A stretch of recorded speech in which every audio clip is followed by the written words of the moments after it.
Bacaan dari kitab Yesaya.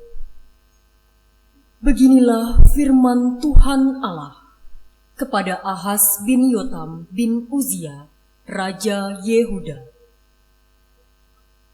Mintalah suatu pertanda dari Tuhan Allahmu, entah itu sesuatu dari dunia orang mati yang paling bawah, entah sesuatu dari tempat tertinggi yang di atas. Tetapi Ahaz menjawab, "Aku tidak mau minta, aku tidak mau mencobai Tuhan." Lalu berkatalah Nabi Yesaya, "Baiklah, dengarkan hai keluarga Daud. Belum cukupkah kamu melelahkan orang sehingga kamu melelahkan Allahku juga? Sebab itu Tuhan sendirilah yang akan memberikan kepadamu suatu pertanda. Sesungguhnya seorang perempuan muda akan mengandung dan akan melahirkan seorang anak laki-laki, dan ia akan menamai dia Immanuel." Demikianlah sabda Tuhan. Syukur kepada Allah. Bacaan dari surat Rasul Paulus kepada jemaat di Roma. Dari Paulus, hamba Kristus Yesus, yang dipanggil menjadi rasul dan dikuduskan untuk memberitakan Injil Allah. Injil itu dahulu telah dijanjikannya dengan perantaraan para nabi dalam kitab-kitab suci. Pokok isinya ialah tentang Anak Allah yang menurut daging dilahirkan dari keturunan Daud dan menurut Roh Kekudusan dinyatakan sebagai Anak Allah yang berkuasa oleh kebangkitannya dari antara orang mati. Dia itulah Yesus Kristus, Tuhan kita. Dengan perantaraannya, kami menerima kasih karunia dan jabatan rasul untuk menuntun semua bangsa, supaya mereka percaya dan taat kepada namanya. Dan kamu yang telah dipanggil menjadi milik Kristus, kamu pun termasuk di antara mereka. Kepada kamu semua yang tinggal di Roma, yang dikasihi Allah, yang dipanggil dan dijadikan orang-orang kudus, semoga kasih karunia dan damai sejahtera dari Allah Bapa kita dan dari Tuhan Yesus Kristus menyertai kamu." Demikianlah sabda Tuhan. Syukur kepada Allah. Tuhan bersamamu.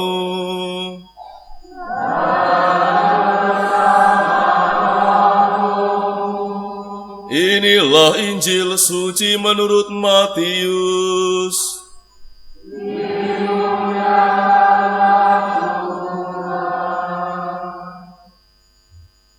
Kelahiran Yesus adalah sebagai berikut. Pada waktu Maria ibu Yesus bertunangan dengan Yusuf, ternyata Maria mengandung dari Roh Kudus sebelum mereka hidup sebagai suami istri. Karena Yusuf suaminya seorang yang tulus hati dan tidak mau mencemarkan nama istrinya di depan umum, ia bermaksud menceraikannya dengan diam-diam.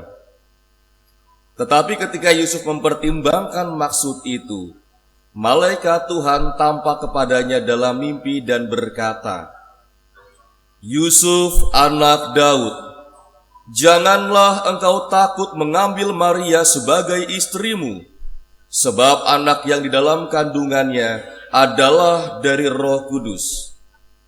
Maria akan melahirkan anak laki-laki, dan engkau akan menamai dia Yesus, karena dialah yang akan menyelamatkan umatnya dari dosa-dosa mereka. Hal itu terjadi supaya digenapi yang difirmankan Tuhan melalui nabi. Sesungguhnya anak darah itu akan mengandung dan melahirkan seorang anak laki-laki, dan mereka akan menamai dia Immanuel, yang berarti Allah menyertai kita. Sesudah bangun dari tidurnya, Yusuf berbuat seperti yang diperintahkan malaikat Tuhan itu kepadanya. Ia mengambil Maria sebagai istrinya. Demikianlah sabda Tuhan.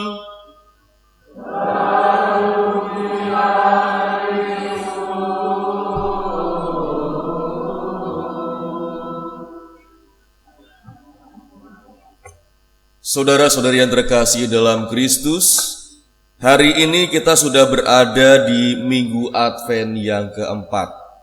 Artinya, Natal sudah sangat dekat. Biasanya kalau sudah dekat dengan Natal, kita itu mulai sibuk. Mungkin dalam keluarga ada yang mulai sibuk belanja, sibuk bersih-bersih rumah, sibuk dekorasi rumah dengan pernak-pernik Natal, atau mungkin ada juga yang sibuk cari kado Natal, dan juga sibuk-sibuk lainnya. Dan karena kesibukan itu mungkin kita bisa sampai lupa satu hal penting, bahwa kita itu masih sedang mempersiapkan hati kita, bukan hanya kita mempersiapkan rumah kita. Bacaan Injil hari ini mengajak kita untuk merenungkan tokoh bernama Yusuf. Yusuf ini adalah salah satu tokoh penting dalam sejarah keselamatan kita, tetapi Injil, keseluruhan Injil dari Matius, Markus, Lukas sampai Yohanes tidak mencatat satu kata pun yang keluar dari mulut Yusuf. Tetapi justru karena lewat diamnya Yusuf itulah kita bisa belajar banyak dari dia. Mari kita bayangkan sejenak posisi Yusuf pada waktu itu. Dia ini adalah orang yang baik, orang yang sederhana, orang yang tulus hati, hidupnya benar. Lalu tiba-tiba rencana hidupnya berubah. Rencana hidupnya berantakan. Dia sudah bertunangan dengan Maria, belum menikah dengan Maria. Tapi tiba-tiba Maria yang dicintainya itu ternyata sudah mengandung, sudah hamil duluan. Dan jelas dia hamil bukan karena perbuatan dirinya. Maka kalau kita pakai bahasa sekarang, ini Yusuf ini sedang dalam situasi yang bikin stres berat, situasi yang overthinking, atau juga ini mungkin dia pengennya kabur dari situasi itu. Maka dalam situasi yang seperti itu, sebetulnya Yusuf pun juga kalau mau kabur, mau mundur juga bisa saja. Bahkan dikatakan dia hendak meninggalkan Maria diam-diam. Dan dia hampir melakukan itu. Tapi di sini kita melihat bagaimana kebesaran hati Yusuf. Yusuf ini bukan tipe orang yang reaktif. Dia tidak meledak-ledak, tidak main viralkan masalahnya, tidak bikin drama hidup yang aneh-aneh. Tapi justru di dalam situasi hidup yang sulit itulah dia mau membuka ruang terhadap kehadiran Tuhan di dalam hidupnya. Maka Tuhan datang kepada Yusuf ketika Yusuf lagi tidur. Maka mungkin Anda pernah lihat ya, patung Yusuf lagi tidur. Karena apa? Karena pada waktu tidur itulah Tuhan hadir kepadanya. Tuhan hadir kepada Yusuf lewat mimpi. Maka kemudian ketika Yusuf bangun itulah, lantas dia tidak banyak bertanya, kenapa ini, kenapa itu. Dia juga tidak banyak alasan. Tetapi dia kemudian mengambil Maria sebagai istrinya dan menerima tanggung jawab yang ternyata tidak mudah itu. Paus Fransiskus dalam surat apostolik Patris Corde mengatakan bahwa Yusuf adalah bapak yang kreatif dan berani. Apa maksudnya? Kreatif bukan karena dia punya ide-ide yang canggih dan punya ide yang cemerlang, bukan.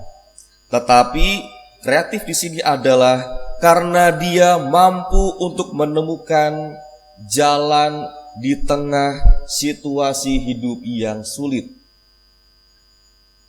Dia juga dikatakan berani bukan karena dia tidak takut, tapi dia berani karena tetap melangkah, tetap melanjutkan hidup meskipun juga dengan rasa takut. Maka ini sangat relevan dengan hidup kita semua. Dalam hidup kita mungkin bisa merencanakan banyak hal. Tetapi banyak juga dari apa yang sudah kita rencanakan itu tiba-tiba tidak sesuai dengan harapan kita. Rencana kita semuanya berubah, rencana kita berantakan.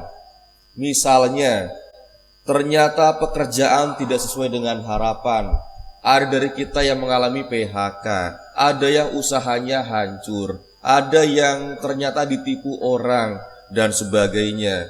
Atau ada juga ternyata dalam membangun keluarga itu juga tidak mudah. Kita mengalami ternyata hidup keluarga kita itu tidak seideal yang kita bayangkan sebelumnya. Atau juga ada dari kita yang merasa kok masa depan kita itu kelihatannya tidak jelas ya. Kita merasa masa depan kita itu suram dan lain sebagainya. Dan mungkin kadang kita itu berdoa. Kita berdoa tapi maunya Tuhan itu langsung berikan jawaban yang instan. Tuhan mengabulkan semua doa-doa kita. Tetapi di sini Yusuf mengajarkan kepada kita bahwa iman seringkali itu berarti percaya dulu baru mengerti kemudian. Kita mungkin ketika mengalami situasi yang sulit tidak memahami apa maksud rencana Tuhan dalam hidup saya ini. Tapi kalau kita percaya dulu, maka di kemudian hari kita akan memahami apa maksud dari rencana Tuhan dalam hidup saya ini. Seperti juga halnya Yusuf. Yusuf tidak mengerti semuanya. Tidak mengerti kenapa Tuhan merencanakan ini kepada saya. Tetapi dia percaya bahwa Tuhan itu hadir di dalam situasi hidupnya yang sulit. Dia percaya bahwa Tuhan hadir di dalam kekacauan hidupnya itu. Maka dari ketaatannya itulah lahir keselamatan bagi dunia. Natal bisa terjadi karena ada seorang pria yang biasa-biasa saja, tetapi mau taat secara luar biasa.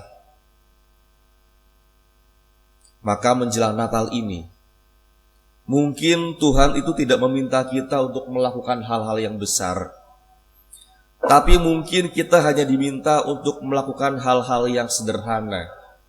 Kita diminta untuk setia dalam hal-hal yang kecil, setia untuk menjalani kenyataan hidup, setia untuk dalam tanggung jawab sehari-hari kita, setia untuk tidak lari dari kenyataan hidup kita ini.